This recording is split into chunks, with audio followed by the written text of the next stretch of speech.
धन्यती अयोध्या धन्य तेथिचे जन, धन्य सूर्यवंश जेथे राम निधान. धन्य राजा राम धन्य जानकी पती, धन्य लक्ष्मण धन्य दास मारुती. मंडळी नमस्कार. रामनवमीचं औचित्य साधून सहज एक विचार मनात आला की शरयू तीरावर वसलेल्या अयोध्या नगरीचं वर्णन करणारी, त्या नगरीत असलेल्या प्रभू स्पर्शानं पावन झालेल्या काही हटके अशा ठिकाणांबद्दल माहिती देणारी 3 भागांची एक श्राव्य मालिका करावी. आणि त्यासाठी माझे परमस्नेही प्रख्यात इतिहास अभ्यासक श्रीयुत आशुतोष बापट यांनी त्यांचे 3 लेख मला वाचनासाठी दिले. तर आजपासून 3 दिवस त्या लेखांचं वाचन आपण ऐकणार आहात. धन्य ती अयोध्या.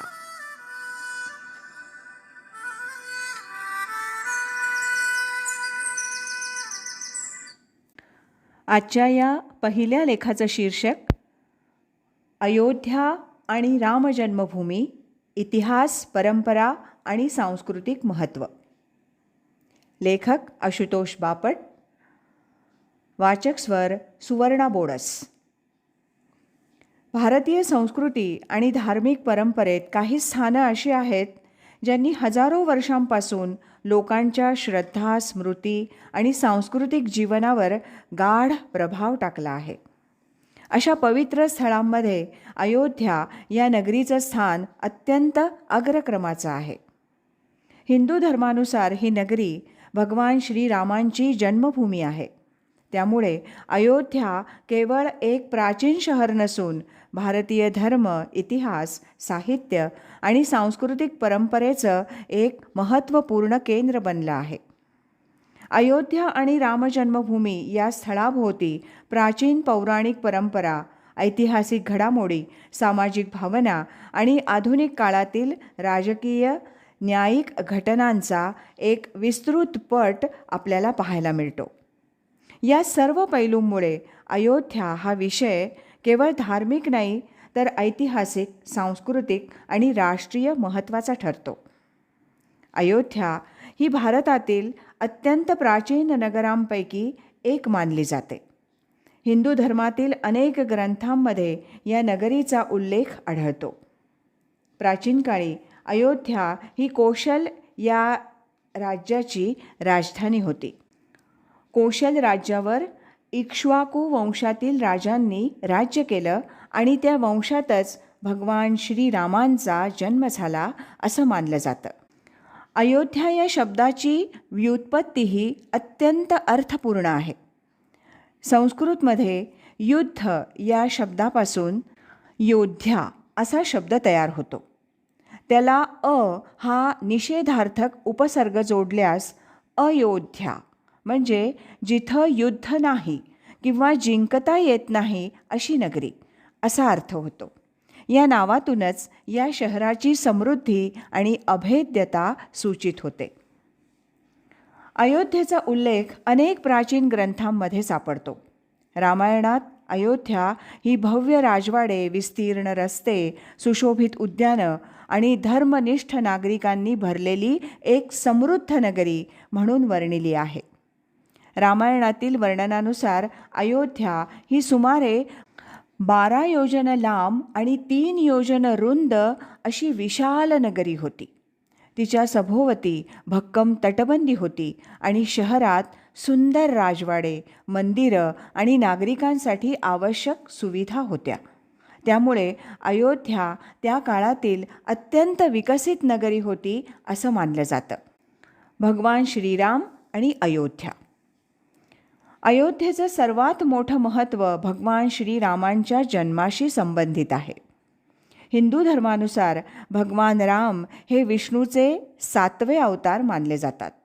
ते मर्यादा पुरुषोत्तम म्हणून ओळखले जातात कारण त्यांनी जीवनातील प्रत्येक क्षेत्रात आदर्श आचरणाचं उदाहरण घालून दिलं. रामायणानुसार राजा दशरथ यांच्या पोटी राम, भरत, लक्ष्मण आणि शत्रुघ्न हे 4 पुत्र जन्माला आले. त्यापैकी राम हे ज्येष्ठ पुत्र होते. रामांचा जन्म अयोध्येतील राजवाड्यात झाला असं मानलं जातं आणि तिथलंच एक पवित्र स्थळ पुढे रामजन्मभूमी म्हणून प्रसिद्ध झालं.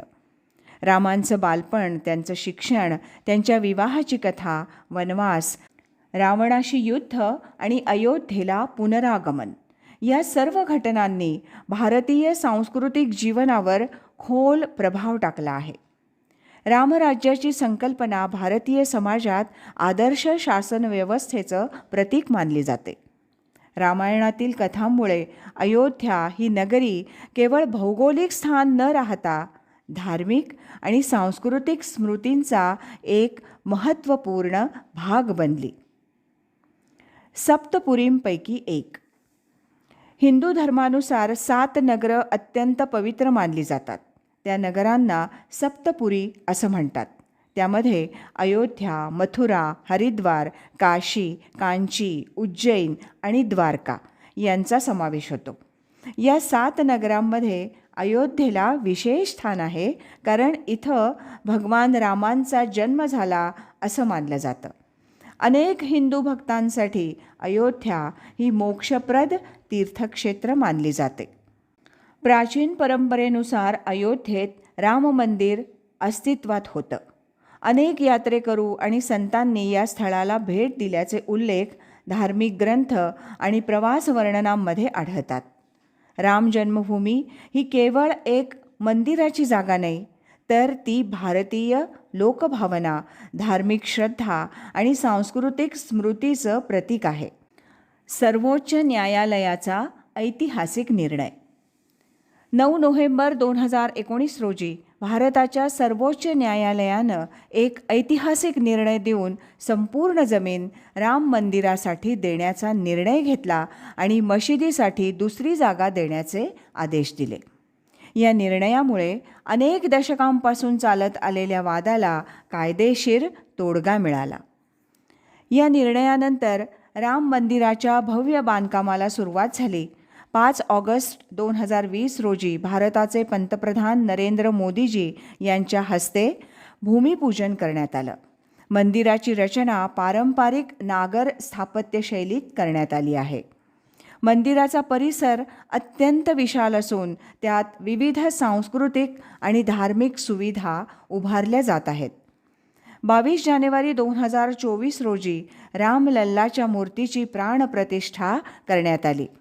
हा दिवस आधुनिक भारतीय इतिहासातील एक महत्त्वपूर्ण धार्मिक घटना मानली जाते. अयोध्या ही केवळ धार्मिक श्रद्धेचं केंद्र नाही, तर भारतीय सांस्कृतिक ओळखीचंही प्रतीक आहे.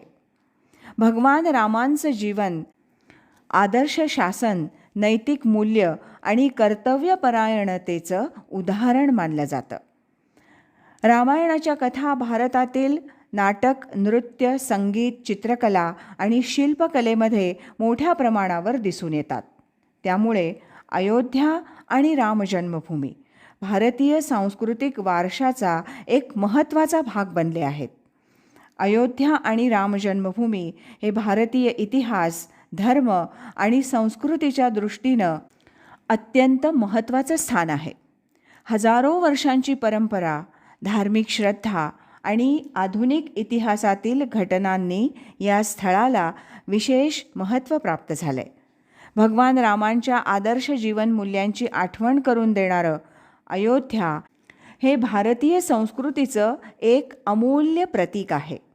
आजही लाखो लोकांच्या श्रद्धेचं केंद्र असलेली ही नगरी भारतीय सांस्कृतिक वारशाचा एक तेजस्वी भाग म्हणून ओळखली जाते. धन्य ती अयोध्या या श्राव्य मालिकेतील हा भाग पहिला होता. अयोध्या आणि रामजन्मभूमी, इतिहास, परंपरा आणि सांस्कृतिक महत्त्व या विषयावरचा. लेखक होते आशुतोष बापट आणि वाचक स्वर सुवर्णा बोडस.